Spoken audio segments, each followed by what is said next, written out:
Hi నమస్తే, welcome to Ashoka online academy. So ఈరోజు సెషన్లో మనం మార్చ్ మంత్కి సంబంధించి కరెంట్ ఇష్యూస్ కంటిన్యూ చేసుకుందాం. సో ఈరోజు సెషన్లో వెరీ ఇంపార్టెంట్ ఇష్యూస్ మనకి ఫారెక్స్ రిజర్వ్స్కి సంబంధించి ఆర్టికల్ కవర్ అయింది. ఓకేనా? ఫారెక్స్ అంటే foreign exchange reserves. Foreign exchange reserves. Foreign exchange reserves. First of all foreign exchange reserves అంటే ఏంటో తెలుసుకోవాలి. మనకి ఇప్పుడు ఫర్ ఎగ్జాంపుల్ ఇండియాకి సంబంధించి మనం ఏమైనా ఎక్స్పోర్ట్స్ చేస్తాము, ఎక్స్పోర్ట్స్ అంటాం, అవునా? సో ఎక్స్పోర్ట్స్కి సంబంధించి కావచ్చు, exports the income earned through exports. Income earned through exports. Income earned through exports కావచ్చు, లేదంటే క్యాపిటల్ ఇన్వెస్ట్మెంట్స్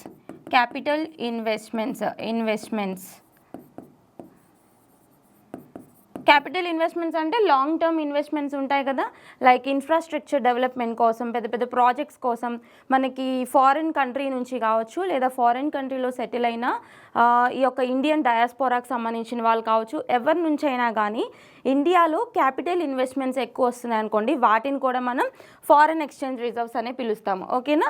తర్వాత ఐఎంఎఫ్కి సంబంధించి మనకు వచ్చే ఫండ్స్ కావచ్చు, ఇవన్నీ కూడా మనకి ఎక్స్పోర్ట్స్ నుంచి మనం ఎర్న్ చేసుకునేది అండ్ క్యాపిటల్ ఇన్వెస్ట్మెంట్స్ నుంచి వచ్చే రిజర్వ్ అమౌంట్, ఇవన్నిటినీ కూడా మనం కలిపి ఏమని పిలుస్తాము? ఫారిన్ ఎక్స్చేంజ్ రిజర్వ్స్ అని చెప్పేసి పిలుస్తూ ఉంటాం. ఈ ఫారిన్ ఎక్స్చేంజ్ రిజర్వ్స్ ఎవరు మెయింటైన్ చేస్తారంటే reserve Bank of India. Okay, Reserve Bank of India maintains foreign exchange reserves account. Very important. So మనం ఎర్న్ చేసుకునేవి ఏవైనా కానీ అవి ఇండియన్ రూపీ కరెన్సీలో ఉండదు, యూనివర్సల్లీ యాక్సెప్టెడ్ కరెన్సీ. ప్రజెంట్ ఏంటి? డాలర్స్ అని చెప్పేసి చూస్తాం. సో మనం ఎర్న్ చేసుకునే ఫారిన్ ఎక్స్చేంజ్ రిజర్వ్స్ డాలర్స్ రూపంలో ఉంటుందన్నమాట. ఓకేనా? సో ఈ కాన్సెప్ట్ నేర్చుకోండి, చాలా ఇంపార్టెంట్. ఎకానమీలో స్టాటిక్ కాన్సెప్ట్స్ ఎంత బాగా నేర్చుకుంటే కరెంట్ ఇష్యూస్ కూడా అంత ఈజీగా లింక్ చేసుకుంటూ వెళ్ళిపోవచ్చు అనమాట. సో ఇక్కడ చూసారు మీకు ఫారిన్ ఎక్స్చేంజ్ రిజర్వ్స్ లేదా ఫారెక్స్ అంటే ఏంటో అర్థమైంది. ఇప్పుడు చూడండి, రీసెంట్గా ప్రెజెంట్ ఓకేనా, యాజ్ ఆఫ్ 2025 మార్చ్లో ఉన్నాం మనం. సో ప్రెజెంట్ ఇండియాకి సంబంధించిన ఫారెన్ ఎక్స్చేంజ్ రిజర్వ్స్ ఎంత ఉన్నాయి అంటే ఇది గుర్తుపెట్టుకోవాలి, 653.97 బిలియన్స్. ఓకే, 653.97 బిలియన్స్ ఉన్నాయని చెప్పేసి ఎవరు చెప్పారు? మీకు ఆల్రెడీ చెప్పాను, foreign exchange reserves account maintain by Reserve Bank of India అన్నాం కదా. So this data also released by Reserve Bank of India. ఓకేనా? So according to Reserve Bank of India, the foreign exchange reserves at present, the foreign exchange reserves of India stood at ఎంత 653.97 billions అని చెప్పేసి గుర్తుపెట్టుకోవాలి. ఓకేనా? మనకి all time high last ఇయర్లో record అయింది, nearly 730 billion. So ఇది ఫ్లక్చువేషన్స్ ఉంటాయన్నమాట, అంతే కదా. మనం ఎకానమీలో చూసే ప్రతి దానికి కూడా ఫ్లక్చువేషన్స్ అనేవి ఉంటాయి, అంటే ఇంక్రీజ్ అవుతుంటాయి, డిక్రీజ్ అవుతూ ఉంటాయి. సో వాటిని మనం చూసుకుంటూ ఉండాలి, మెయింటైన్ చేసుకుంటూ ఉండాలి. ఓకే, సో ఎట్ ప్రెసెంట్ ఎంత అంటే 653.97 బిలియన్స్ ఉన్నాయని చెప్పాలి. ఓకేనా? సో మీకు ఫారిన్ ఎక్స్చేంజ్ రిజర్వ్స్గా అనగానే ఏం గుర్తు రావాలి? 1991 ఎకనామిక్ రిఫార్మ్స్. 1991 ఎకనామిక్ రిఫార్మ్స్ మెయిన్గా ఈ ఎకనామిక్ రిఫార్మ్స్ని 1991లో తీసుకురావడానికి మెయిన్ రీజన్ ఏంటి అంటే, మీరు చదువుతారు కదా స్టాటిక్ ఎకానమీలో ఎకనామిక్ రిఫార్మ్స్.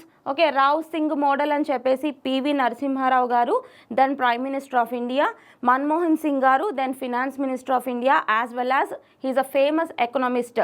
రీసెంట్గా మరణించారు కదా మన్మోహన్ సింగ్ గారు. ఓకేనా? సో ఆయన ఒక ఫేమస్ ఎకనామిస్ట్ అండి, అలాగే ఫార్మర్ ఫినాన్స్ మినిస్టర్గా వర్క్ చేశారు, తర్వాత ప్రైమ్ మినిస్టర్గా వర్క్ చేశారు. బట్ ఒక ఎకనామిస్ట్గా, ఒక ఫినాన్స్ మినిస్టర్గా ఆయన మన కంట్రీకి ఎంతో ఎంతో మేలు చేశారని చెప్పొచ్చు. ఎందుకంటే ఈ ఎకనామిక్ రిఫార్మ్స్ వెనక ఉన్న ఐడియా మేజర్లీ మన్మోహన్ సింగ్ గారు, అలాగే పివి నరసింహారావు గారు. మన్మోహన్ సింగ్, పివి నరసింహారావు. వై? బికాజ్ అసలు ఎకనామిక్ రిఫార్మ్స్ అప్పుడు ఎందుకు తీసుకొచ్చారు అంటే, ఎకనామిక్ రిఫార్మ్స్ అంటే ఏంటి అసలు? లిబరలైజేషన్,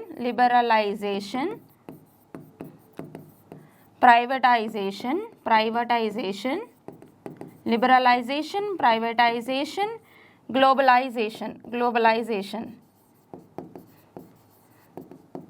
చాలామంది భయపడుతుంటారు ఎకానమీ అనగానే, బట్ జాగ్రత్తగా నేర్చుకుంటే కాన్సెప్ట్స్ మనకి లింక్ అవుతాయి కదా, సో చాలా ఈజీగా ఉంటుంది.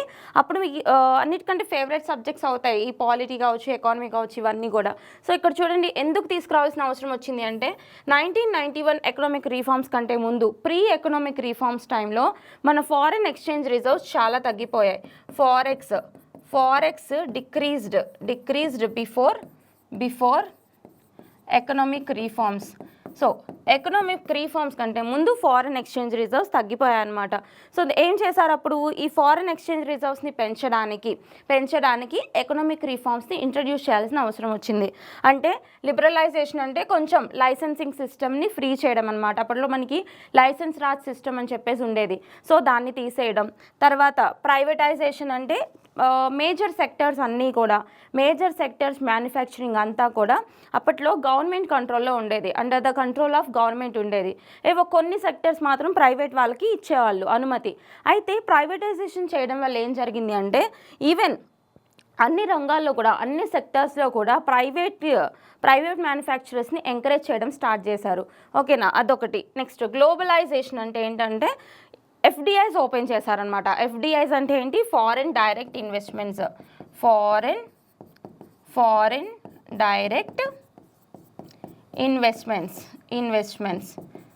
ఫారెన్ డైరెక్ట్ ఇన్వెస్ట్మెంట్స్ అంటే డైరెక్ట్గా మన కంట్రీకి వచ్చే ఏవైతే ఇన్వెస్ట్మెంట్స్ ఉంటాయో, బయట కంట్రీస్ నుంచి మన కంట్రీస్కి వచ్చే ఇన్వెస్ట్మెంట్స్ ఉంటాయో వాటిని మనం ఎఫ్డిఐస్ అంటాం, ఫారెన్ డైరెక్ట్ ఇన్వెస్ట్మెంట్స్ అని చెప్పేసి పిలుస్తాము. ఓకేనా, ఇట్లా ఓపెన్ చేసి ఇట్లా లిబరలైజేషన్, ప్రైవేటైజేషన్, గ్లోబలైజేషన్ చేయడం వల్ల ఏం జరిగింది అంటే కంట్రీలో ఎకనామిక్ గ్రోత్ అనేది చూసాం మనం.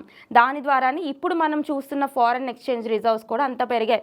మీరు అబ్జర్వ్ చేస్తే అప్పట్లో ఫారెన్ ఎక్స్చేంజ్ రిజర్వ్స్ 90, 130 ఇట్లా ఫ్లక్చువేట్ అవుతుండేది. ఇప్పుడు చూడండి, ఇప్పుడు మనకి మోర్ దాన్ 653. ఓకేనా, అంటే మనకి ఆల్ టైమ్ హైయెస్ట్ 730 వరకు కూడా వెళ్ళింది.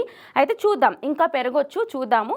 సో గుర్తుపెట్టుకోండి, ఫారెన్ ఎక్స్చేంజ్ రిజర్వ్స్ అనేవి చాలా ఇంపార్టెంట్ అనమాట ఎకానమీలో కాన్సెప్ట్. ఇక్కడ ఒక చిన్న కాన్సెప్ట్ మీకు, ఫారెన్ డైరెక్ట్ ఇన్వెస్ట్మెంట్కి ఫారెన్ పోర్ట్ఫోలియో ఇన్వెస్ట్మెంట్కి డిఫరెన్స్ తెలియాలి. Foreign portfolio investment. సో అంటే దీన్ని మనం ఎఫ్పిఐ అని పిలుస్తాం, ఎఫ్పిఐ. ఓకేనా, సో డిఫరెన్స్ ఏంటి, ఎఫ్డిఐకి ఎఫ్పిఐకి డిఫరెన్స్ ఏంటి అంటే మనకి ఎక్సెప్ట్ షేర్ మార్కెట్, అర్థం చేసుకోండి concept.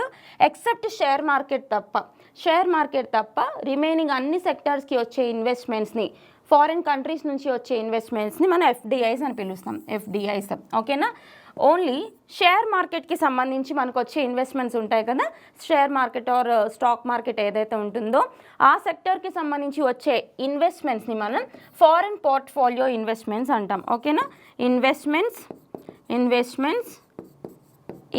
Into stock market. Okay, so difference observe చేసుకోండి సరిపోతుంది ఇట్లా. ఓకేనా, సో ఇది మనకి ఫారెన్ ఎక్స్చేంజ్ రిజర్వ్స్ గురించి. అండ్ నెక్స్ట్ వన్, ఇక్కడ మిసైల్ చూసాం కదా, మనం ఆల్రెడీ ఈ మిసైల్ గురించి చదువుకున్నాం, ఒకసారి చూడండి సరిపోతుంది. ఆస్త్రా MK1 మిసైల్ చదువుకున్నాం కదా already. So this Astra MK1 missile was developed by DRDO అని చెప్పేసి చదివాము. ఇది ఒక ఎయిర్ టు ఎయిర్ మిసైల్ అని చెప్పేసి చదువుకున్నాం. లాస్ట్ క్లాస్ చూడడం వల్ల ఒకసారి చూడండి, మీకు రివైజ్ అవుతుంది. ఎయిర్ టు ఎయిర్ మిసైల్ అని చెప్పేసి చదువుకున్నాము. సో దీని టెస్ట్ ఫైరింగ్ రీసెంట్గా సక్సెస్ఫుల్గా కంప్లీట్ అయింది. అయితే ఏ ఎయిర్క్రాఫ్ట్ నుంచి లాంచ్ చేశారని చెప్పేసి మనం చదువుకున్నాం, Tejas, light combat aircraft Tejas నుంచి దీని టెస్ట్ ఫైరింగ్ కంప్లీట్ అయింది అని చెప్పేసి కూడా మనం చదువుకున్నాం, అవునా. సో జస్ట్ ఒకసారి చూసుకోండి సరిపోతుంది. అండ్ ఇక్కడ మీకు ఒక క్వశ్చన్ అడుగుతాను చూడండి. మనకి మిసైల్స్ ఉంటాయి కదా, మిసైల్స్లో కూడా ఇన్ విచ్ మిసైల్, ఈ క్వశ్చన్కి ఆన్సర్ తెలిస్తే ఎవరన్నా కమెంట్ చేయండి. ఇన్ విచ్ మిసైల్, ఓకేనా, in which missile MIRV technology was incorporated okay, దీనికి ఆన్సర్ తెలిస్తే చెప్పండి. In which missile MIRV technology was incorporated. నేను నెక్స్ట్ క్లాస్లో చెప్తాను మీకు. ఓకేనా, MIRV టెక్నాలజీ అంటే ఏంటో నేను చెప్తాను. ఇఫ్ ఇన్ కేస్ ఎవరికైనా ఆన్సర్ తెలిస్తే నాకు కరెక్ట్గా చెప్పాలి. ఈవెన్ సిరీస్తో సహా చెప్పాలి. 1 or 2 or 3 సంథింగ్ ఉంటాయి కదా మిసైల్స్లో. ఓకేనా, సో సిరీస్తో సహా మిసైల్ నేమ్తో సహా MIRV టెక్నాలజీ ఏ మిసైల్లో ఉందో నాకు ఒకసారి కామెంట్ సెక్షన్లో తెలియజేయండి. ఓకేనా, సో నెక్స్ట్ వన్ చూద్దాం. ఇక్కడ రిజర్వ్ బ్యాంక్ ఆఫ్ ఇండియా మళ్ళీ న్యూస్లోకి వచ్చింది. ఇక్కడ రిజర్వ్ బ్యాంక్ ఆఫ్ ఇండియా ఎందుకు న్యూస్లోకి వచ్చింది అంటే, first of all RBI. Okay, Reserve Bank of India, it is the apex bank of India అంటారు. బ్యాంకర్స్ టు ద బ్యాంక్ అని చెప్పేసి పిలుస్తుంటాము.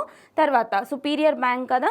సో RBIకి సంబంధించి మనకి actually 1934 Reserve Bank of India act వచ్చిందనమాట. Okay, 1934 Reserve Bank of India act ప్రకారం it was established in 1935. ఓకేనా, established in 1935 April 1. Okay, so ఈ డేట్ గుర్తుపెట్టుకోండి. అండ్ ఇక్కడ RBI was nationalised in 1948. Nationalisation. And the committee which proposed లేదా the committee which recommended Reserve Bank of India act అంటే committee పేరు వచ్చేసి Hilton Young committee. Okay, the committee which recommended to establish Reserve Bank of India is Hilton Young Committee, and Reserve Bank of India established according to RBI Act 1934, and its establishment date was 1935 April 1st, and RBI nationalization was completed in 1948. Okay, ఇవి మనకి static points అనమాట. So ఇప్పుడు మనం చూసుకుంటే reserve Bank of ఇండియాకి సంబంధించి ఒక news వచ్చింది. అదేంటంటే రిజర్వ్ బ్యాంక్ ఆఫ్ ఇండియాకి ప్రెస్టీజియస్ అవార్డ్ ఒకటి వచ్చింది. అదే డిజిటల్ ట్రాన్స్ఫర్మేషన్ అవార్డ్ 2025. ఓకేనా, సో అడుగుతారు recently RBI was awarded with digital transformation award for the year 2025 by which country అని చెప్పేసి అడగొచ్చు. ఓకేనా, బై విచ్ కంట్రీ అడ్మినిస్ట్రేషన్ అంటే, లేదా by which country central bank అంటే లండన్ లేదా UK అని చెప్పండి. ఓకే, యూకేకి సంబంధించిన సెంట్రల్ బ్యాంక్ ఏదైతే ఉంటుందో, ఇప్పుడు ప్రతి కంట్రీకి ఒక బ్యాంక్ ఉంటుంది, సెంట్రల్ బ్యాంక్, అవునా. సో అదేవిధంగా యూకేకి సంబంధించిన సెంట్రల్ బ్యాంక్ ద్వారా డిజిటల్ ట్రాన్స్ఫర్మేషన్ అవార్డ్ని ఇటీవల రిజర్వ్ బ్యాంక్ ఆఫ్ ఇండియా తీసుకోవడం జరిగిందనమాట. ఓకేనా, అయితే ఇక్కడ రిజర్వ్ బ్యాంక్ ఆఫ్ ఇండియాకి అవార్డు రావడానికి మెయిన్ రీజన్ ఏంటి అంటే 2 ఇనిషియేటివ్స్. అవేంటి అంటే ప్రవాహ్, సారథి. ఓకేనా, ఈ రెండు కూడా రిజర్వ్ బ్యాంక్ ఆఫ్ ఇండియాకి సంబంధించి, ఇంకా ఈజ్ ఆఫ్ అడ్మినిస్ట్రేషన్కి సంబంధించి, అలాగే కొన్ని ఏవైతే కంప్లైంట్స్ ఉంటాయో వాటి రిడ్రెసల్కి సంబంధించి వీళ్ళు తీసుకొచ్చిన కొన్ని పోర్టల్స్ ఏవైతే ఉంటాయో వాటిల్లో 2 ప్రామినెంట్ పోర్టల్స్, ప్రవాహ పోర్టల్, సారథి పోర్టల్. ఓకేనా, మొబైల్ అప్లికేషన్స్ అనుకోవచ్చు, పోర్టల్స్ అనుకోవచ్చు. గుర్తుపెట్టుకోండి, ప్రవాహ, సారథి. ఇలా ఇండైరెక్ట్గా కూడా అడగొచ్చు మనకి ఈ పోర్టల్స్ నేమ్స్ ఇచ్చి. These portals were launched by which organisation of India అని చెప్పేసి కూడా అడగొచ్చు. ఎందుకంటే మనకి సెబీకి సంబంధించి కొన్ని ఉంటాయి, అవునా. సో ఒకసారి పోర్టల్స్ చూసుకోండి, ఎవరు లాంచ్ చేశారు చూడండి, సరిపోతుంది. అండ్ నెక్స్ట్ వన్ ఇక్కడ చూసుకుంటే మనకి WPL అంటే విమెన్స్ ప్రీమియర్ లీగ్. ఓకే, స్పోర్ట్స్కి సంబంధించి వెరీ ఇంపార్టెంట్ ఇష్యూ మనకి. IPL ఉంటుంది, ఇండియన్ ప్రీమియర్ లీగ్ అని చెప్పేసి, అట్లనే WPL కూడా ఉంటుంది కదా. ఫస్ట్ ఆఫ్ ఆల్ బ్యాక్గ్రౌండ్ చూద్దాం. WPL launched in which year అంటే 2023. Okay, WPL launched in which year అంటే 2023, జస్ట్ 2 years బ్యాక్ అనమాట. అండ్ ఇప్పటి వరకు మనకి 3 editions కంప్లీట్ అయ్యాయి. Till now 3 editions of WPL completed. Till now 3 editions of WPL completed. See, మన concept అవసరమైన చోట విల్ డిస్కస్ డీటెయిల్ కాన్సెప్ట్స్. తర్వాత కొన్ని చోట్ల ఎగ్జామినేషన్ పాయింట్ ఆఫ్ వ్యూలో మనకి ఏది ఇంపార్టెంటో అది మాత్రం చూసుకుందాము. ఎందుకంటే సుత్తి చెప్పుకోకూడదు ఎప్పుడు కూడా, అవునా. ఎందుకంటే ఈ టైంని వేరే చోట పెట్టుకుంటే ఇంకా ఎక్కువ మనం ఇన్ఫర్మేషన్ గ్యాదర్ చేసుకోవచ్చు. ఇక్కడ చూడండి, ఫస్ట్ పాయింట్ ఏంటి, అసలు ఉమెన్స్ ప్రీమియర్ లీగ్ ఏదైతే ఉందో ఇది మనకి 2023లో ఇనిషియేట్ చేశారు. And till now 3 editions of WPL completed. And how many teams in Women's Premier League? అంటే totally 5 teams ఉంటాయి. 5 teams in Women's Premier League. ఏంటవి? What are they? ఫస్ట్ వచ్చేసి ముంబై ఇండియన్స్, సో మొత్తం 5 టీమ్స్ చూసుకోవాలి మనం ఇప్పుడు. Mumbai Indians and Delhi Capitals, Mumbai Indians, Delhi Capitals. Next Royal Challengers Bengaluru, RCB అంటారు, Royal Challengers Bengaluru. Okay, Gujarat Giants and finally UP Warriors కనిపిస్తుందా? UP Warriors. Okay, ఎవరు?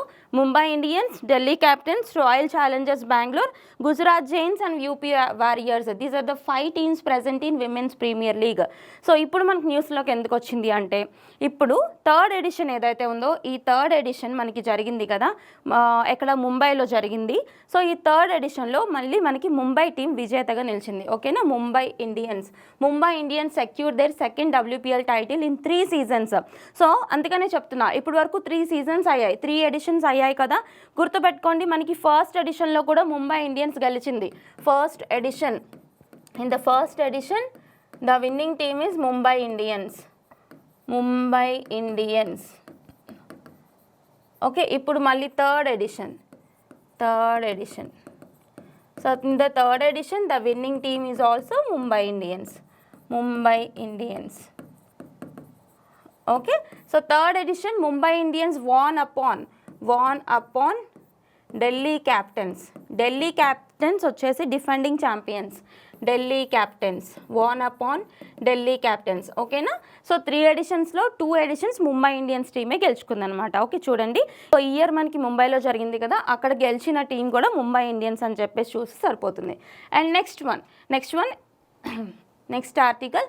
So ఇక్కడ ఇది కూడా మనకి స్పోర్ట్స్ రిలేటెడ్ ఆర్టికల్ అనమాట. రీసెంట్లీ ఇండియాకి సంబంధించిన హాకీ పర్సనాలిటీస్ ఎవరైతే ఉన్నారో, ఇండియన్ మెన్స్ హాకీ టీంకి సంబంధించిన కెప్టెన్ హర్మన్ ప్రీత్ సింగ్, అలాగే విమెన్స్ హాకీ టీంలో key player and goalkeeper ఎవరైతే ఉన్నారో, అలాగే ఆవిడ్ని ఎలా పిలుస్తారు అంటే great wall of Indian hockey team అని కూడా పిలుస్తుంటారు. పేరు వచ్చేసి Savita Punia. Okay, so these 2 eminent personalities of Indian hockey teams. Okay, ఇక్కడ మనకి 2 అవార్డ్స్ రావడం జరిగింది. ఆ అవార్డ్స్ ఏంటో చూసుకుందాము. Harmanpreet Singh and Savita Punia claimed top honours at the Hockey India annual awards 2024. Okay, మనకి హాకీ ఇండియా యాన్యువల్ అవార్డ్స్ జరిగాయి కదా 2024 ఇయర్కి సంబంధించినవి. ఓకేనా? ఇప్పుడు ప్రదానం చేయడం జరిగింది, ఇప్పుడు ఇవ్వడం జరిగింది వాళ్ళకి. సో అందులో వీళ్ళకి ఏం అవార్డ్స్ వచ్చినాయి? Harmanpreet Singh and Savita Punia won the Balbir Singh senior award for the player of the year. Okay, so player of the year for men's hockey team ఎవరికి వచ్చింది అంటే హర్మన్ ప్రీత్ సింగ్ గారికి వచ్చింది. తర్వాత player of the year for the women's Indian hockey team అంటే సవితా పూనియా గారికి వచ్చిందని చెప్పేసి గుర్తుపెట్టుకోండి. ఓకేనా? Player of the year awards ఎవరికి వెళ్ళాయి హాకీ టీమ్స్కి సంబంధించి మీకు చెప్పాను కదా. సవితా పూనియా గోల్ కీపర్ అనమాట. అలాగే ఎలా పిలుస్తారు? Great wall of Indian women's hockey team అని కూడా పిలుస్తారు అవన్నీ. ఓకే, సో గుర్తుపెట్టుకోండి, చాలా ఇంపార్టెంట్ పర్సన్స్ ఇద్దరు. అండ్ ఇక్కడ హాకీకి సంబంధించి చాలా వరకు మనకి ఇంకా మళ్ళీ పెరుగుతుంది కదా, గ్లోరీ పెరుగుతుంది. ఎలా? మనకి రీసెంట్గా చూసుకుంటే 2024 ప్యారిస్ ఒలింపిక్స్ గుర్తుందా? 2024 ప్యారిస్ ఒలింపిక్స్ మొత్తం చదువుకున్నారా? చాలా ఇంపార్టెంట్. ఇంకా మనకి అప్కమింగ్ 4 ఇయర్స్ వరకు కూడా ప్యారిస్ ఒలింపిక్స్ చూసుకోవాలి, ప్యారిస్ పారాలింపిక్స్ చూసుకోవాలి. వీటి మీద స్పోర్ట్స్లో క్వశ్చన్స్ రిపీటెడ్గా వస్తూనే ఉంటాయి. ఓకే, మనవి కొన్ని స్పెషల్ వీడియోస్ ఉన్నాయి, I upload them, don't worry. So ఇక్కడ 2024 ప్యారిస్ ఒలింపిక్స్కి సంబంధించి మనకి మొత్తం 6 మెడల్స్ వచ్చినాయి. ఓకే, ఎన్ని medals? Total 6 medals achieved by Indian athletes in 2024 Paris Olympics. అవునా? సో ఈ 6 మెడల్స్లో కూడా 1 is silver medal and 5 bronze medals. Okay, do you remember this? 1 silver medal and 5 bronze medals. ఈ 1 సిల్వర్ మెడల్ ఎవరికి వచ్చింది? Neeraj Chopra, javelin throw player ఎవరైతే ఉన్నారో athlete Neeraj Chopra గారికి 1 silver medal వచ్చింది. గుర్తుందా? do you remember this? ఈ 5 బ్రాంజ్ మెడల్స్లో 4 ఇండివిజువల్ అథ్లెట్స్కి వెళ్ళాయి, ఒక బ్రాంజ్ మెడల్, ఓకే, ఒక బ్రాంజ్ మెడల్ ఇండియన్ హాకీ టీంకి వచ్చింది. 1 bronze to Indian hockey team, okay, Indian hockey team. ఓకేనా, ఈ పాయింట్ గుర్తుపెట్టుకోండి, చాలా చాలా important point. Recently in 2024 Paris Olympics Indian hockey team won which award అంటే, లేదా విచ్ మెడల్ అంటే అక్కడ వీళ్ళు గెలుచుకున్నది ఏంటి అంటే బ్రాంజ్ మెడల్ అని చెప్పేసి గుర్తుపెట్టుకోవాలి. ఓకేనా, so very very important point. And ఒలింపిక్స్కి సంబంధించి మనకి మొత్తం ఆ లోగోలో 5 రింగ్స్ ఉంటాయి. 5 రింగ్స్లో ఉన్న 5 కలర్స్ ఏవైతే ఉంటాయో ఆ 5 కలర్స్ కూడా 5 కాంటినెంట్స్ని రిప్రజెంట్ చేస్తాయి. ఓకేనా, ఏంటి, the Olympic rings, the 5 rings of Olympic logo which represents 5 continents in the world అనమాట. అందులో కూడా ఏషియన్ కాంటినెంట్ని రిప్రజెంట్ చేసే కలర్ వచ్చేసి ఎల్లో కలర్. ఒకసారి చూడండి ఒలింపిక్స్ లోగో చూడండి మీరు. నేను ఒలింపిక్స్కి సంబంధించి వీడియో ఒకటి అప్లోడ్ చేస్తా, ఒలింపిక్స్ పారాలింపిక్స్కి సంబంధించి. సో ఇక్కడ ఆ 5 రింగ్స్లో ఎల్లో కలర్ రింగ్ ఒకటి ఉంటుంది. ఆ ఎల్లో కలర్ రింగ్ ఏషియన్ కాంటినెంట్ని రిప్రజెంట్ చేస్తుంది. సో గుర్తుపెట్టుకోండి, మన కంట్రీ ఏషియన్ కాంటినెంట్లో ఉంది కాబట్టి ఎల్లో కలర్ రింగ్ మీద మీరు ఫోకస్ పెట్టండి. ఓకేనా, సో నెక్స్ట్ వన్ ఇది స్క్రిప్ట్, దానికి సంబంధించింది. లైక్ మనం ఈ విమెన్స్ ప్రీమియర్ లీగ్ని టాటా విమెన్స్ ప్రీమియర్ లీగ్ అని కూడా పిలుస్తాం, బికాస్ ఆఫ్ స్పాన్సర్షిప్ రీజన్స్ వల్ల అట్లా పిలుస్తారు. అలాగే ఇది ఎవరు ఆర్గనైజ్ చేస్తారంటే BCCI, Board of Cricket Control in India. ఓకేనా, so which is organised by Board of Cricket Control in India. So ఇక్కడ ఒకటి చెప్పండి, BCCI ఏదైతే ఉందో ఇది మనకి ఇక్కడ డెఫినిషన్ ఆఫ్ స్టేట్ ఉంటుంది కదా, డెఫినిషన్ ఆఫ్ స్టేట్ చదివారా? ఇండియన్ కాన్స్టిట్యూషన్లో డెఫినిషన్ ఆఫ్ స్టేట్ గురించి మనం ఎక్కడ చదువుకుంటాం? Article 12. Do you remember this? Article 12లో మనం డెఫినిషన్ ఆఫ్ స్టేట్ గురించి ఎక్కడ ఫండమెంటల్ రైట్స్లో చదువుకుంటాము, అవునా? సో అందులో BCCI డెఫినిషన్ ఆఫ్ స్టేట్లోకి వస్తుందా రాదా? దీనికి నాకు ఒకసారి ఆన్సర్ కమెంట్ సెక్షన్లో మెన్షన్ చేయండి. ఇది నేను అడిగిన సెకండ్ క్వశ్చన్, ఈ క్లాస్లో అడిగిన సెకండ్ క్వశ్చన్. ఆన్సర్ తెలిసిన వాళ్ళు కమెంట్ సెక్షన్లో మెన్షన్ చేయండి. ఓకేనా, so next one United nations. ఇక్కడ యునైటెడ్ నేషన్స్ ఆర్గనైజేషన్కి సంబంధించి 80 ఇయర్స్ కంప్లీట్ అవుతుంది కాబట్టి, సో ఈ 80 ఇయర్స్కి సందర్భించి వీళ్ళు కొన్ని రెజల్యూషన్స్ని ప్రపోజ్ చేశారు. అదేంటో మనం చూద్దాం. The UN chief launched, UN chief అంటే ఆంటోనియో గ్యూటెరస్.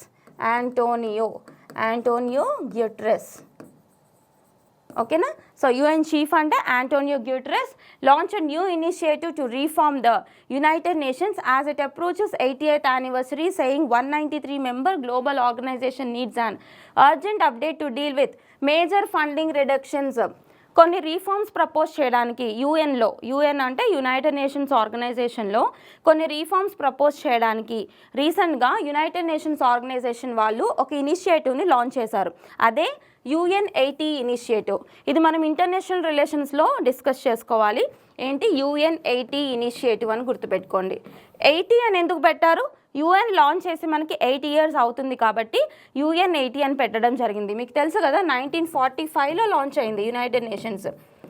1945 ఎందుకు అసలు యునైటెడ్ నేషన్స్ని ఎస్టాబ్లిష్ చేయాల్సిన అవసరం వచ్చింది?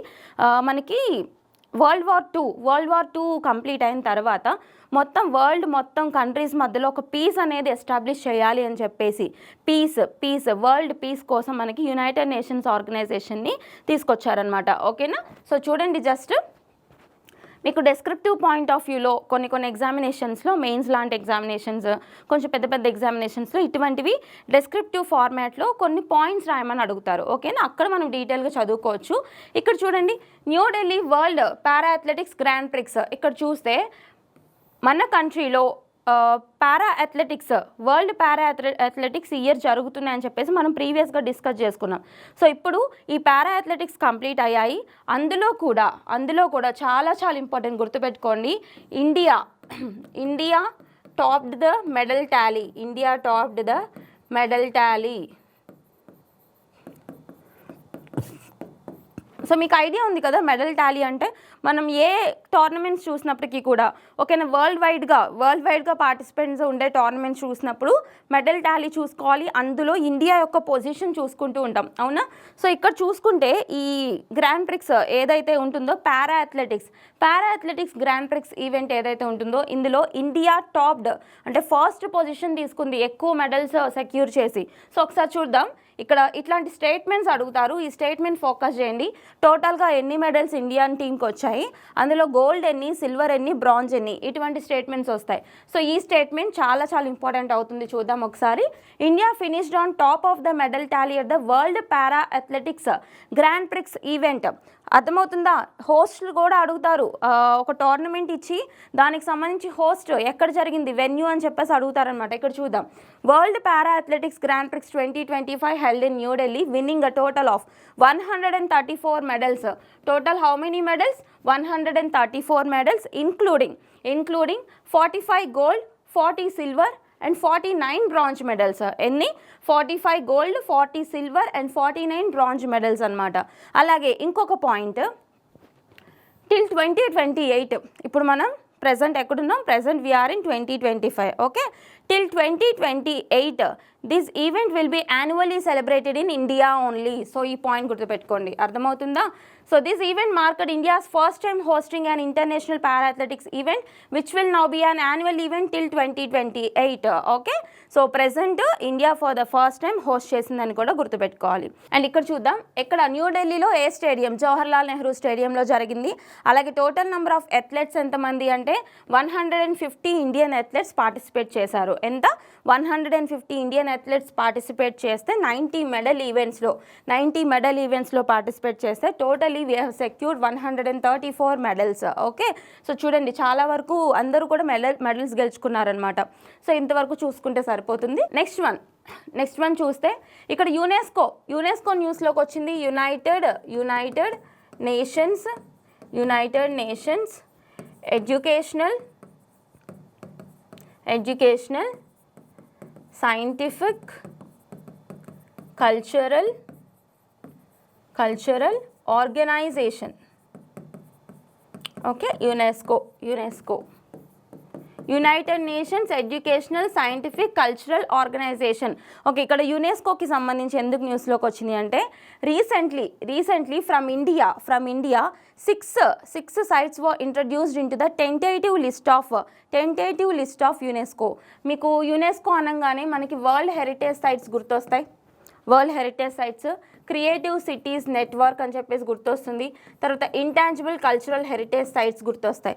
మనం ఆల్రెడీ ప్రీవియస్ సెషన్లో ఇంటాంజిబుల్ కల్చరల్ హెరిటేజ్ సైట్స్ మొత్తం ప్రెజెంట్ ఎన్ని ఉన్నాయి? 15 ఉన్నాయి కదా. 15 సైట్స్ ఏంటో మనం డిస్కస్ చేసుకున్నాం, గుర్తుందా? ఇంటాంజిబుల్ కల్చరల్ హెరిటేజ్ సైట్స్ ఎక్కడ చెప్పాను నేను? యోగా గురించి చెప్పినప్పుడు మీకు చెప్పా. ఓకే, సో ఒకసారి చూడండి ఆ క్లాస్. తర్వాత క్రియేటివ్ సిటీస్ నెట్వర్క్ మొత్తం 8 ఉన్నాయి ఇండియాకి సంబంధించి అని చెప్పేసి చెప్పాయి లిస్టింగ్లో. And world heritage sites presently 43 world heritage sites are present in UNESCO list. అవునా? అయితే ఇప్పుడు మనకు న్యూస్లోకి వచ్చింది ఏంటి అంటే టెంటేటివ్ అంటే ఏంటంటే ఇంకా పర్మనెంట్గా వాళ్ళు లిస్ట్ అవుట్ చేయలేదు వరల్డ్ హెరిటేజ్ సైట్స్ కింద. నామినేషన్స్ ఉన్నాయి. సో ఇండియాకి సంబంధించి ఒక 6 సైట్స్ని యునెస్కోకి సంబంధించిన టెంటేటివ్ లిస్ట్లోకి పంపించడం జరిగింది. సో ఆ టెంటేటివ్ లిస్ట్లో ప్రెజెంట్ టెంటేటివ్ అంటే టెంపరీ అని గుర్తుపెట్టుకోండి, ఇంకా వాటికి కంప్లీట్ రికగ్నిషన్ అనేది రాలేదు. ఓకేనా? అయితే నామినేషన్స్లో ఉన్నాయన్నమాట ఈ సైట్స్. సో చూద్దాం అవేంటి అనేది. తెలంగాణకు సంబంధించి కూడా ఒక సైట్ ఉంది కాబట్టి చాలా ఇంపార్టెంట్. ఒకసారి చూడండి, కంగర్ వ్యాలీ నేషనల్ పార్క్, ఛత్తీస్గఢ్కి సంబంధించిన Kanger Valley National Park. And Mudumal megalithic menhirs of Telangana. And Ashokan edict sites of multiple states, చాలా స్టేట్స్లో ఉన్నాయి, ఒక స్టేట్ అని చెప్పలేదు. తర్వాత Chausath Yogini temples Madhya Pradesh and Odisha. Next Gupta temples of multiple states, అంటే గుప్తాస్ రెయిన్కి సంబంధించి టెంపుల్స్ ఉంటాయి కదా, వాటికి సంబంధించి. Next palace fortress of the Bundelas Madhya Pradesh and UP. ఓకేనా? సో ఈ 6 సైట్స్ ఏవైతే ఉంటాయో వీటిని యునెస్కోకి సంబంధించిన టెంటేటివ్ లిస్ట్లో ప్రెజెంట్ వాటిని ఇంట్రడ్యూస్ చేయడం జరిగింది. If in case if in case UNESCO కనుక శాంక్షన్ చేస్తే world heritage site status, so ఈ 6 కూడా మనకి 43లో ఇంక్లూడ్ అవుతాయి అనమాట తర్వాత శాంక్షన్ చేస్తే. ఓకేనా? సో నామినీస్ వచ్చినాయి కాబట్టి ఈ ప్లేసెస్ ఏదో ఒక రకంగా ఇప్పుడు మనకి న్యూస్లో ఉన్నాయి కాబట్టి ఒకసారి ఫోకస్ చేయండి. ఈ ప్లేసెస్ మీద క్వశ్చన్స్ వచ్చే ఛాన్సెస్ ఉంటాయి అనమాట. ఓకే, రీజనల్ ఇష్యూస్ వాళ్ళు తెలంగాణకు సంబంధించిన ఈ సైట్ మీద ఫోకస్ చేయండి. Okay, next one, SpaceX founder Elon Musk head his Starship rocket will head to Mars by the end of next year. So ఇక్కడ చూద్దాం స్టార్షిప్ ఇదేంటి అంటే, ఇప్పుడు ఎలాన్ మస్క్ తెలుసు కదా మీకు, ఎలాన్ మస్క్ బిలియనియర్ అని చెప్పేసి చెప్తాము, అవునా? వరల్డ్లోనే ద టాప్ బిలియనియర్ అని చెప్పేసి చెప్పుకుంటూ ఉంటాం. Space X company, Tesla cars company, వీటన్నిటికీ సంబంధించిన ఫౌండర్ అనమాట అసలు. ఓకేనా? ఇప్పుడు ఈయనకి సంబంధించి స్టార్షిప్ రాకెట్ ఏదైతే ఉంటుందో, సో ఈ స్టార్షిప్ రాకెట్ ద్వారా వీళ్ళు మార్స్ మీద కూడా ఎక్స్పెరిమెంట్ చేయడానికి సిద్ధమవుతున్నారనమాట. ఓకేనా? ఎక్కడ? మార్స్ అంటే రెడ్ ప్లానెట్ అంటారు కదా, red planet very very important. So ఈ రీసెర్చ్లో భాగంగా లేదా ఈ ఎక్స్పెరిమెంట్లో భాగంగా వీళ్ళు end of the next year, so ఈ ఎక్స్పెరిమెంట్లో భాగంగా వీళ్ళు ఒక టెస్లా హ్యూమనాయిడ్ని కూడా పంపిస్తున్నారు. దాని పేరేంటి అంటే ఆప్టిమస్. ఓకే, సో గుర్తుపెట్టుకోండి, హ్యూమనాయిడ్ బోట్ని కూడా పంపించడం జరుగుతుంది. దాని పేరేంటి అంటే ఆప్టిమస్ అని గుర్తుపెట్టుకోండి. అండ్ ఇట్లాంటి వాటికి మనం కొన్ని లింక్ చేసుకోవచ్చు. ఇప్పుడు ఫర్ ఎగ్జాంపుల్ ఇండియాకి సంబంధించి గగన్యాన్ మిషన్ ఉందా, గగన్యాన్, అవునా? So what is Gaganyaan mission of ఇస్రోకి సంబంధించిన గగన్యాన్ మిషన్ ఏంటి? దీని speciality India's first human space flight mission. Okay, India's first human space flight mission Gaganyaan. ఓకేనా? So under this mission Vyommitra robot. So Gaganyaan మిషన్లో భాగంగా ఇస్రో వాళ్ళు తయారు చేసిన లేదా ఇస్రో వాళ్ళు డిజైన్ చేసిన రోబోట్ ఏంటి? వ్యోమమిత్ర. సో ఇది ఫీమేల్ రోబోట్ అనమాట, గుర్తుపెట్టుకోవాలి, చాలా చాలా ఇంపార్టెంట్. గగన్యాన్లో సెకండ్ స్టేజ్, మొత్తం 3 స్టేజెస్ ఉంటాయి కదా, అందులో సెకండ్ స్టేజ్లో ఒక రోబోట్ని కూడా వీళ్ళు స్పేస్లోకి సెండ్ చేయబోతున్నారు. ఆ రోబోట్ పేరేంటి అంటే వ్యోమమిత్ర. కాన్సెప్ట్ అర్థమవుతుందా? సో ఇక్కడ ఒక హ్యూమనాయిడ్ బోట్ గురించి చెప్పుకున్నాం కాబట్టి స్పేస్ ఎక్స్కి సంబంధించిన మార్స్ మిషన్ ఏదైతే ఈ ఇయర్ ఎండ్కి వాళ్ళు డిజైన్ చేస్తున్నారో అందులో భాగంగా ఆప్టిమస్ అనే ఒక హ్యూమనాయిడ్ బోట్ని పంపిస్తున్నారు కదా. సో ఇక్కడ ఒక హ్యూమనాయిడ్ బోట్ న్యూస్లోకి వచ్చింది కాబట్టి దానికి లింక్ చేసి మన కంట్రీకి సంబంధించిన స్పేస్ మిషన్ ఏదైతే ఉందో human space flight mission Gaganyaan ఉంది కదా, ఇందులోని సెకండ్ స్టేజ్లో ఒక ఫీమేల్ హ్యూమనాయిడ్ రోబోట్ని పంపిస్తున్నారు. దాని పేరేంటి అంటే వ్యోమమిత్ర రోబోట్. ఓకే, సో ఇంతవరకు చూడండి. అండ్ నెక్స్ట్ వన్, ఇక్కడ international relations. So under international relations very very important concept Armenia Azerbaijan conflict peace agreement. ఇక్కడ ఎప్పటి నుంచో ఒక కాన్ఫ్లిక్ట్ అనేది నడుస్తుంది. ఎవరెవరికి? ఇక్కడ ఆర్మేనియా కంట్రీ కనిపిస్తుందా, Armenia, 1 second, yes. So this is Armenia and this is Azerbaijan. Okay, so this is Armenia and this is Azerbaijan. The conflict area between Armenia and Azerbaijan అడుగుతారు. The conflict area లేదా the disputed region between Armenia and Azerbaijan is called Nagorno-Karabakh. ఓకేనా? So Nagorno Karabakh very very important. ఇదేంటి అంటే Armenia occupy చేసుకుంది, అర్థమైందా? Armenia occupied region of Azerbaijan ఏదైతే ఉందో ఇది డిస్ప్యూటెడ్ రీజన్ అనమాట. ఏ 2 కంట్రీస్కి? ఆర్మేనియాకి, అజర్బైజాన్కి. సో ఇప్పుడు ఈ 2 కంట్రీస్కి సంబంధించి మధ్యలో ఒక పీస్ అగ్రిమెంట్ అనేది జరిగింది. Peace agreement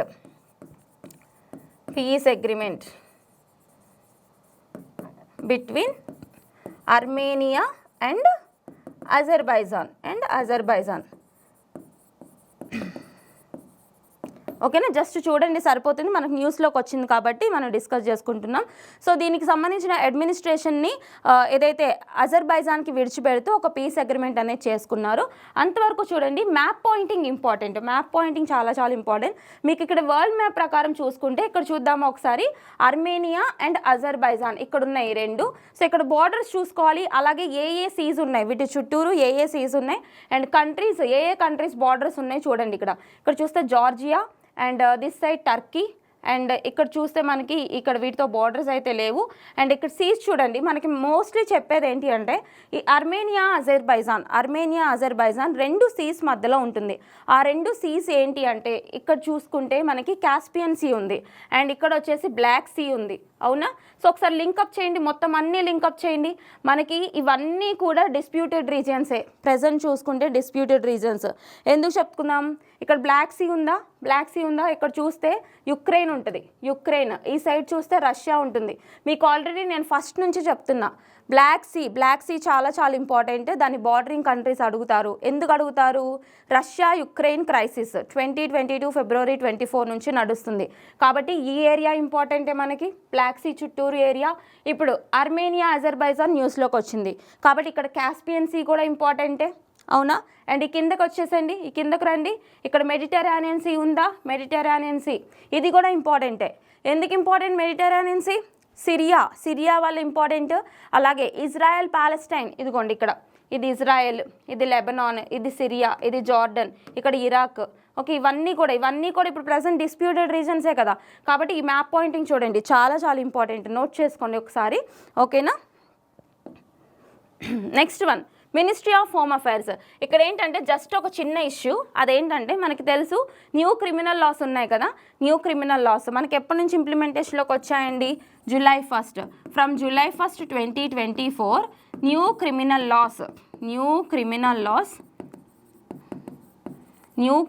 loss came into force, అవునా? ఎప్పటి నుంచి? From July 1st 2024 new criminal laws came into force.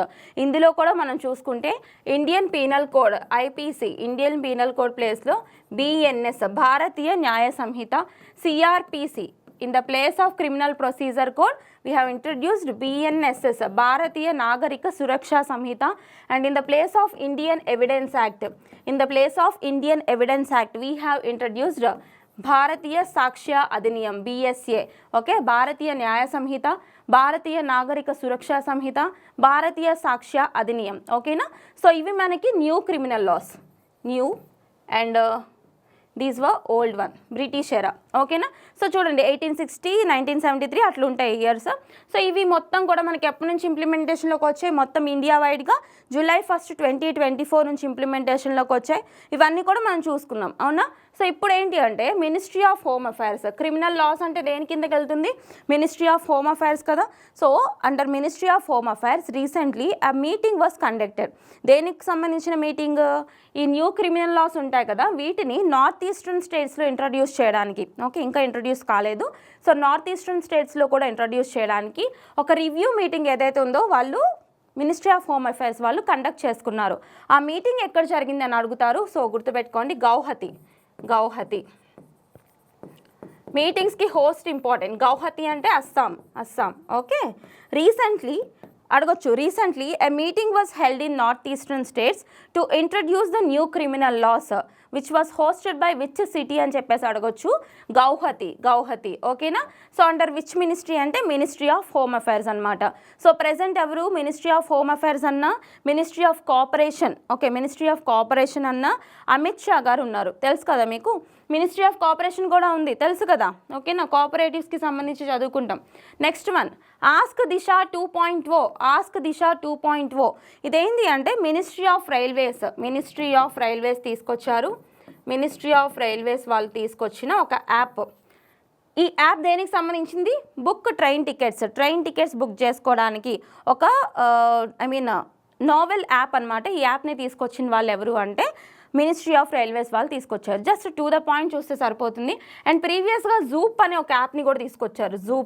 ఏంటిది జూప్ అనే యాప్? ఏంటి? రైల్వేస్కి సంబంధించి ట్రైన్స్లో ఫుడ్ ఆర్డరింగ్ ఉంటుంది కదా. సో ఫుడ్ ఆర్డర్ చేసుకోవడానికి గవర్నమెంట్కి సంబంధించి, అది కూడా మినిస్ట్రీ ఆఫ్ రైల్వేస్కి సంబంధించిన యాప్ పేరు జూప్ యాప్ అనమాట. ఓకే, ఇవన్నీ కూడా చూడండి. అండ్ ఆర్పిఎఫ్, రైల్వేస్ అనగానే ఆర్పిఎఫ్ ఆపరేషన్స్ చూసుకోవాలి మీరు. ఆర్పిఎఫ్ ఆపరేషన్స్ మనం ఆల్రెడీ చాలాసార్లు డిస్కస్ చేసుకున్నాం.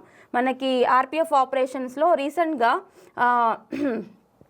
నన్హే ఫరిస్టే న్యూస్లోకి వచ్చింది. ఆపరేషన్ నన్హే ఫరిస్టే న్యూస్లోకి వచ్చింది. మహిళా సురక్ష న్యూస్లోకి వచ్చింది. మహిళా సురక్ష, అండ్ ఆపరేషన్ నార్కోస్, అండ్ ఇంకొకటి ఆపరేషన్ జీవన్ రక్ష గుర్తుందా? ఆపరేషన్ జీవన్ రక్ష. సో ఇవన్నీ మనం చెప్పుకున్నాం ఆల్రెడీ, ఆర్పిఎఫ్ ఆపరేషన్స్. ఒకసారి చూడండి సరిపోతుంది. అండ్ నెక్స్ట్ వన్ ఇక్కడ గూగుల్ ఇంట్రడ్యూసింగ్ గెమ్మా 3. ఇక్కడ ఒక గూగుల్కి సంబంధించిన ఒక నావెల్ టెక్నాలజీని ఇంట్రడ్యూస్ చేయడం జరిగింది. సో ఇదేంటి అంటే దీంట్లో ఆటోమేటెడ్ స్పీచ్ కావచ్చు, టెక్స్ట్ కావచ్చు, ఇమేజెస్ కావచ్చు, ఆడియోస్ కావచ్చు, వీడియోస్ కావచ్చు, ఇవన్నీ కూడా ఏఐ బేస్డ్గా ఇంకా ఫాస్ట్గా జనరేట్ చేసే విధంగా రీసెంట్గా గెమ్మా 3ని అనే టెక్నాలజీని ఇంట్రడ్యూస్ చేస్తూ న్యూస్లోకి వచ్చిన వాళ్ళు ఎవరని అడుగుతారు. అంటే ఇక్కడ కంపెనీస్ మార్చి ఇవ్వచ్చు అనమాట. గూగుల్, మైక్రోసాఫ్ట్, లేదంటే ఇక్కడ కంపెనీస్ మార్చి ఇవ్వచ్చు. లైక్ గూగుల్ కావచ్చు, ఓపెన్ ఏఐ అని అడగొచ్చు, లేదంటే మైక్రోసాఫ్ట్ అని చెప్పేసి అడగొచ్చు. సో ఇట్లా అడిగినప్పుడు కన్ఫ్యూజ్ అవుతాం కాబట్టి జస్ట్ టు ద పాయింట్ గుర్తుపెట్టుకోండి. రీసెంట్గా గెమ్మా 3 టెక్నాలజీ 3rd వర్షన్ ఇది, ఓకేనా? గెమ్మా 3 టెక్నాలజీని అప్గ్రేడ్ చేస్తూ న్యూస్లోకి వచ్చింది ఎవరు అంటే గూగుల్. ఓకే, సో మనం రీసెంట్గా చూసుకున్నాం ఇటువంటి టెక్నాలజీస్ ఏమేమి ఉన్నాయి, సర్చ్ ఇంజిన్స్ వంటివి ఇంకా మనకు వచ్చినాయి కదా. సో చాట్ జీపీటీ మీకు తెలుసు, ChatGPT OpenAI. Okay, so ఇది గూగుల్కి కాంపిటీషన్గా వచ్చింది స్టార్టింగ్లో. అండ్ మనకి రీసెంట్గా చూస్తే DeepSeek. So DeepSeek వచ్చేసి చైనా వాళ్ళు తీసుకొచ్చారు, అవునా? సో ఇక్కడ డీప్ సీక్ టెక్నాలజీ వచ్చేసి చైనా వాళ్ళు తీసుకొచ్చారు. అండ్ ఆల్సో రీసెంట్లీ నేను మీకు చెప్పాను ఒకటి, ఏంటి, మనూస్ ఏఐ. సో ఈ మనూస్ ఏఐ వచ్చేసి startup company of China, Monica startup of China, ఓకేనా? సో ఇటువంటివన్నీ కూడా లింక్ చేసుకోండి. అండ్ నెక్స్ట్ వన్ మీకు మ్యాచ్ ద ఫాలోయింగ్లో అడగొచ్చు. నెక్స్ట్ వన్ ఇక్కడ ఒక former Indian all round cricket player ఎవరైతే ఉన్నారో ఆయన మరణిస్తూ వార్తల్లోకి వచ్చారు. జస్ట్ చూసుకుంటే సరిపోతుంది, అంత ఇంపార్టెంట్ ఏం కాదు. ఆయన పేరు వచ్చేసి సయ్యద్ అబిద్ అలీ. సో మనకి ఇలాంటి ప్లేయర్స్ కావచ్చు, లేదంటే ఏదైనా అథ్లెట్స్ కావచ్చు, లేదంటే ఏదైనా మ్యూజిషియన్స్ అయినా, కంపోజర్స్ అయినా, డాన్సర్స్ అయినా ఇట్లా న్యూస్లోకి వచ్చినప్పుడు వాళ్ళ గురించి ఎటువంటి క్వశ్చన్స్ వస్తాయంటే వాళ్ళు ఏ సెక్టర్కి సంబంధించిన వాళ్ళు అడుగుతారు, ఓకేనా? ఏ సెక్టర్కి సంబంధించిన వాళ్ళని అడగొచ్చు, లేదు అంటే వాళ్ళ యొక్క అచీవ్మెంట్స్ మీద క్వశ్చన్స్ వస్తుంటాయి అనమాట. Okay, just focus on this points. Next one awards in news. మనకి ఈరోజు ఒక 2 ఇంపార్టెంట్ అవార్డ్స్ ఉన్నాయి. ఒకటి gold mercury award 2025. Recently gold mercury award 2025 secured by which person అని చెప్పేసి అడిగితే మనకి టిబెట్కి సంబంధించిన స్పిరిచువల్ లీడర్ దలై లామా, అందరికీ తెలుసు కదా దలై లామా. ఏంటి, టిబెట్కి సంబంధించిన స్పిరిచువల్ లీడర్ దలై లామా ఎవరైతే ఉన్నారో, ప్రెజెంట్ దలై లామా. సో ఆయనకి గోల్డ్ మెర్క్యూరీ అవార్డ్ ఇవ్వడం జరిగింది. సో ఈ గోల్డ్ మెర్క్యూరీ అవార్డ్ ఎందుకు ఇస్తారు, ఓకే, ఎందుకు ప్రెజెంట్ చేస్తారు, వాట్ ఈస్ ద రీజన్ ఏంటి, లేదా వాళ్ళ యొక్క ఆబ్జెక్టివ్ ఏంటి, లేదా పర్సన్స్ ఏ కండిషన్స్ మీట్ చేయాలి అంటే non violence, peace in governance, okay, non violence and peace in governance చూపించినందుకు గాను ఇక్కడ దలై లామా ఎవరైతే ఉన్నారో టిబెట్ స్పిరిచువల్ లీడర్కి ఏం అవార్డు, గోల్డ్ మెర్క్యూరీ అవార్డు 2025కి సంబంధించి గోల్డ్ మెర్క్యూరీ అవార్డు ఇవ్వడం జరిగింది, ఓకేనా? ఇది మెర్క్యూరీ ఇంటర్నేషనల్ వాళ్ళు ఇస్తారు, international. Okay, next one megastar Chiranjeevi will be conferred with the lifetime achievement award by the member of parliament in UK. So మనం already చూసాం కదా ఇది రీసెంట్గా. అయితే ఇది ఇంకా ఈ అవార్డ్ అనేది ఇవ్వడం జరగలేదు, అనౌన్స్ చేశారనమాట. So this event will be takes place in March 19th of this month. So this month March 19th అవార్డ్ని ప్రదానం చేసిన తర్వాత మళ్ళీ మనం డిస్కస్ చేసుకుందాం.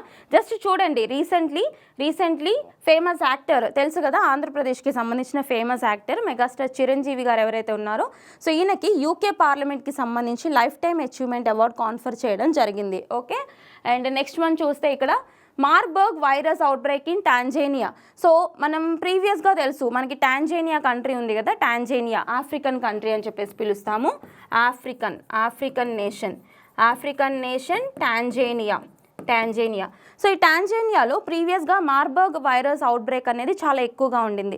ఇప్పుడు మనకి మళ్ళీ న్యూస్లోకి ఎందుకు వచ్చింది అంటే అక్కడ ఈ మార్బర్గ్ వైరస్ కేసెస్ అనేవి తగ్గాయంట. మోస్ట్లీ కంప్లీట్గా వీళ్ళు ఎలిమినేట్ చేసామని అయితే చెప్పట్లేదు, జస్ట్ కొన్ని కేసెస్ అయితే తగ్గాయి, కంట్రోల్ అయ్యాయని చెప్పేసి, మోస్ట్లీ ఎండ్ చేసామని చెప్పేసి టాంజానియాకి సంబంధించి మార్బర్గ్ వైరస్ అవుట్బ్రేక్ గురించి న్యూస్లోకి వచ్చింది. ఓకేనా. సో జస్ట్ చూడండి, recently Marburg virus issue closed in which country అంటే టాంజానియా అనమాట. బట్ కంప్లీట్గా క్లోజ్ అయిందా అంటే కాదు, నాట్ కంప్లీట్లీ. ఓకేనా. అండ్ ఇక్కడ టాంజానియా మనకు న్యూస్లోకి వచ్చింది కాబట్టి దీని గురించి మనం ఏం డిస్కస్ చేసుకోవాలి.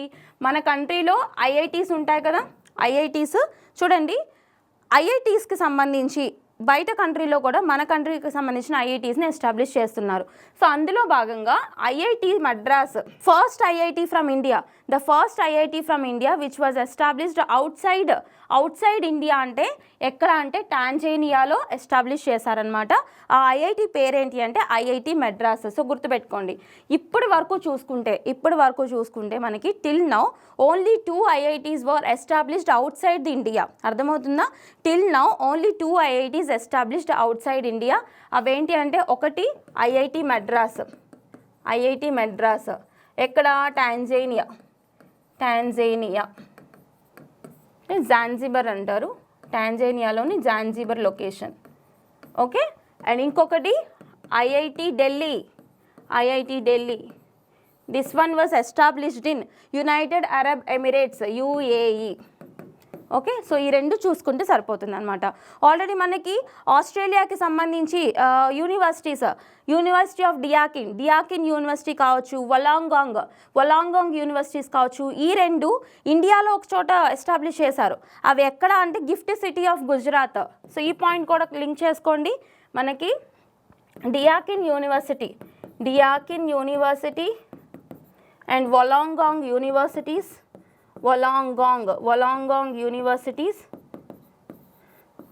established in ఎక్కడ GIFT City of Gujarat.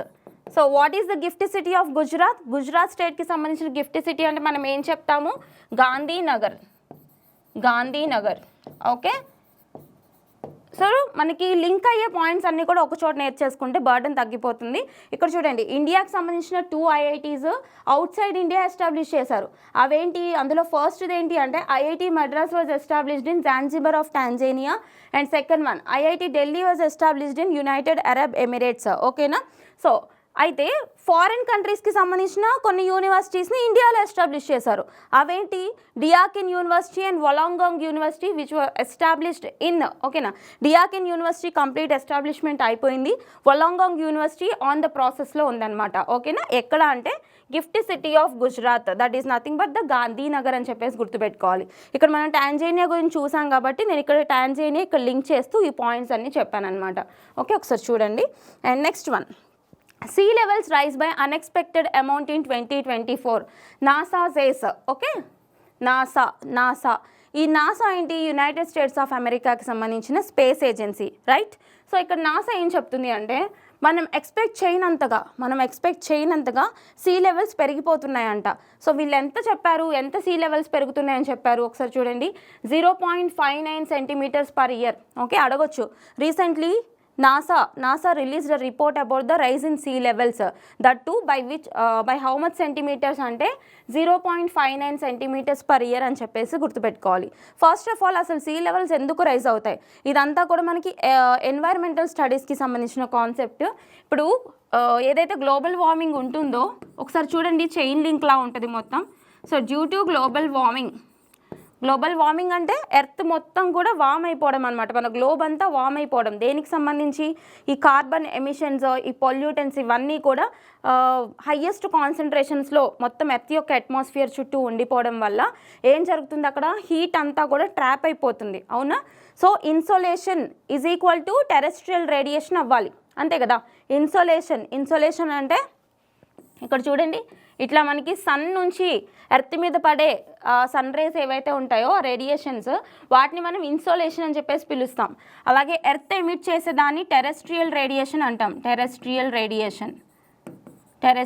Radiation insolation. Okay, whenever these both are balance it is called heat budget. అంతే కదా, ఈ రెండు బ్యాలెన్స్ అయినప్పుడు మనకి హీట్ బడ్జెట్ బ్యాలెన్స్ అయిందని చెప్పేసి చదువుకుంటూ ఉంటాం.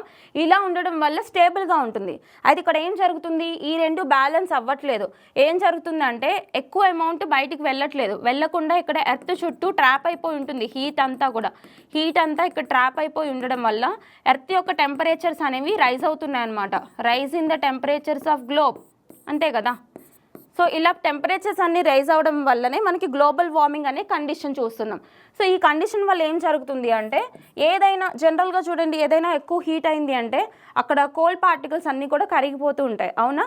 సో ఇక్కడ గ్లోబల్ వార్మింగ్ ఎక్కువ అవడం వల్ల 2 రీజన్స్. ఒకటి వచ్చేసి heat expansion, heat or thermal expansion,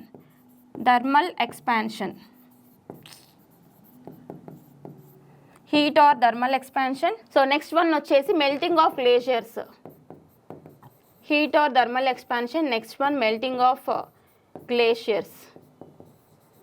so చూద్దామా, గ్లోబల్ వార్మింగ్ వల్ల ఏం జరుగుతుంది, మనకి 2 రీజన్స్ అవుతున్నాయి. ఏంటది, హీట్ ఆర్ థర్మల్ ఎక్స్పాన్షన్, ఇంకొకటి వచ్చేసి మెల్టింగ్ ఆఫ్ గ్లేషియర్స్. ఇలా జరగడం వల్ల ఏం జరుగుతుంది అంటే సీ లెవెల్స్ అనేవి రైజ్ అవుతున్నాయి. Sea levels increasing. అర్థమైందా, ఇది మనకి చైన్ లింక్ అనమాట. ఎన్వైర్మెంటల్ కాన్సెప్ట్లో చాలా ఇంపార్టెంట్ కాన్సెప్ట్. ఫస్ట్ ఎక్కడ స్టార్ట్ అవుతుంది మనకు, అసలు ఈ insolation is equal to terrestrial radiation balance అవ్వాలి. మనం జాగ్రఫీలో చదువుకుంటాము, అవునా, ఇదంతా జాగ్రఫీలో చదువుకుంటాం, జాగ్రఫీ అండ్ ఎన్వైర్మెంట్లో. Whenever there is unbalance in heat బడ్జెట్లో బ్యాలెన్స్ ఉన్నప్పుడు మాత్రమే మన గ్లోబ్ అంతా కూడా స్టేబుల్గా ఉంటుంది. ఇది బ్యాలెన్స్ అవ్వకపోతే ఏం జరుగుతుందంటే ఎడిషనల్గా ఉన్న హీట్ అంతా కూడా గ్లోబ్ ట్రాప్ చేసుకుంటుంది అనమాట. ఇలా ట్రాప్ చేసుకోవడం వల్ల అక్కడ గ్లోబల్ వార్మింగ్ అనేది పెరుగుతుంది.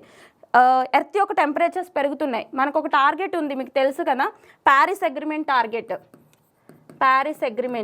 సో లింకప్ చేయండి అన్ని పాయింట్స్. ప్యారిస్ అగ్రిమెంట్ టార్గెట్ ఏంటి, target of Paris agreement 1.5 degree centigrade or 2 degree సెంటిగ్రేడ్కి మినిమైజ్ చేయాలి. దేన్ని, ఎర్త్ యొక్క టెంపరేచర్, రూమ్ టెంపరేచర్ కాదు ఇది, ఎర్త్ యొక్క టెంపరేచర్ని 1.5 డిగ్రీ సెంటిగ్రేడ్ ఆర్ 2 డిగ్రీ సెంటిగ్రేడ్కి మినిమైజ్ చేసుకోవాలి అన్నది ప్యారిస్ అగ్రిమెంట్ యొక్క టార్గెట్ అనమాట. సో ఇఫ్ ఇన్ కేస్ ఇది కనుక దాటిపోయింది అంటే అక్కడ ఒక ప్రళయం వస్తుందని చెప్పేసి చెప్తున్నారు. సో ఇంతవరకు మీరు గుర్తుపెట్టుకుంటే సరిపోతుంది. ఇలా గ్లోబల్ వార్మింగ్ పెరగడం వల్ల ఏం జరుగుతుంది, అక్కడ హీట్ ఆర్ థర్మల్ ఎక్స్పాన్షన్, అలాగే మెల్టింగ్ ఆఫ్ గ్లేషియర్స్ జరగడం వల్ల ఆటోమేటికలీ సీ లెవెల్స్ అనేవి, మీన్ సీ లెవెల్స్ అనేవి పెరుగుతున్నాయంట. ఎంత పెరుగుతున్నాయని నాసా వాళ్ళు చెప్పారు అంటే పర్ ఇయర్కి వచ్చేసి 0.59 సెంటీమీటర్స్ రైజ్ అవుతుంది సీ లెవెల్. సో దీనివల్ల మేజర్ ఎఫెక్ట్స్ ఏంటో చెప్పుకొని చూద్దాం. సీ లెవెల్స్ పెరగడం వల్ల ఏం జరుగుతుంది, అక్కడ కోస్టల్ ఏరియాస్ అన్నీ కూడా మునిగిపోయే ఛాన్స్ ఉందా, కోస్టల్ ఏరియాస్ ఎఫెక్ట్ అవుతాయి. తర్వాత ఈ ఐలాండ్ నేషన్స్ కంప్లీట్గా సబ్మర్జ్ అయిపోతాయి. ఇలా అవ్వడం వల్ల మనకి మ్యాక్సిమం దీని యొక్క కాన్సిక్వెన్సెస్ ఏంటి అంటే, రీసెంట్గా తువాలు ఐలాండ్ నేషన్. సో వీళ్ళు భయపడి ఏం చేశారు, కంప్లీట్ డిజిటలైజేషన్ చేసుకున్నారు. Complete digitalisation done by the Tuvalu nation due to ఎందుకు అంటే ఇక్కడ సీ లెవెల్స్ పెరగడం వల్లనే వీళ్ళు ఇఫ్ ఇన్ కేస్ ఫ్యూచర్లో ఇలానే పెరుగుకుంటూ పోతే ఐలాండ్ నేషన్ కాబట్టి మొత్తానికి సబ్మర్జ్ అయిపోయే ఛాన్స్ ఉంది అని చెప్పేసి వాళ్ళ కల్చర్, హెరిటేజ్, అలాగే వాళ్ళ యొక్క టెక్నాలజీ అంతా ఎప్పుడు ఉండాలి అని కంప్లీట్ డిజిటలైజ్ చేసుకున్నారు వాళ్ళ కంట్రీని, తువాలు నేషన్ వాళ్ళు. తర్వాత Indonesia capital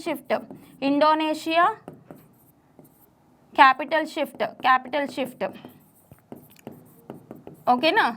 so Indonesia capital shift ఏంటి, from Jakarta to present capital Jakarta కదా. So from Jakarta to Nusantara, East Kalimantan అని కూడా పిలుస్తారు దీన్ని. ఒకసారి చూడండి మ్యాప్ పాయింటింగ్ చూడండి, ఈస్ట్ కాలిమంటన్ లేదా నుసంతరా అంటారు. సో ఇప్పుడు ప్రజెంట్ ఇండోనేషియా వాళ్ళు బిల్డ్ చేసుకుంటున్న క్యాపిటల్ పేరు న్యూసంతరా. ఎందుకు ఇటువంటి డెసిషన్స్ అన్నీ తీసుకున్నారు అంటే, ఈ జకార్తా ఏమైతే ఉందో ఇది ఐలాండ్ ఫార్మాట్లో ఉంటుంది కదా. సో ఫ్యూచర్లో ఎవరు కూడా ఒక క్యాపిటల్ ఏదైతే ఉందో ఆ క్యాపిటల్ని కోస్టల్ ఏరియాస్కి సంబంధించి లేదా ఫ్యూచర్లో డిజాస్టర్స్ ప్రోన్ ఏరియాస్లో ఉండాలని అనుకోరు, అవునా. సో అందుకని ఇవన్నీ కూడా క్లైమేట్ చేంజ్ ఎఫెక్ట్స్ అనమాట. సో గుర్తుపెట్టుకోండి, చాలా ఇంపార్టెంట్ కాన్సెప్ట్ ఇది. సో మీరు డెస్క్రిప్టివ్లో యూజ్ చేసుకోవచ్చు, ఆబ్జెక్టివ్లో క్వశ్చన్స్ వస్తాయి ఇటువంటి వాటి నుంచి, ఓకేనా. సో ఒకసారి డీటెయిల్గా చదవండి ఈ కాన్సెప్ట్స్ అన్నీ కూడా. Okay, that's all about today's session. మీకు ఒక 2 క్వశ్చన్స్ అడిగాను కదా, వాటికి ఎవరైనా ఆన్సర్స్ తెలిస్తే కమెంట్ సెక్షన్లో మెన్షన్ చేయండి. అండ్ ఇంకా ఏదైనా టాపిక్ డీటెయిల్ ఎక్స్ప్లెనేషన్ కావాలనుకున్నా అడగండి. ఓకేనా? Until then keep learning and thank you so much.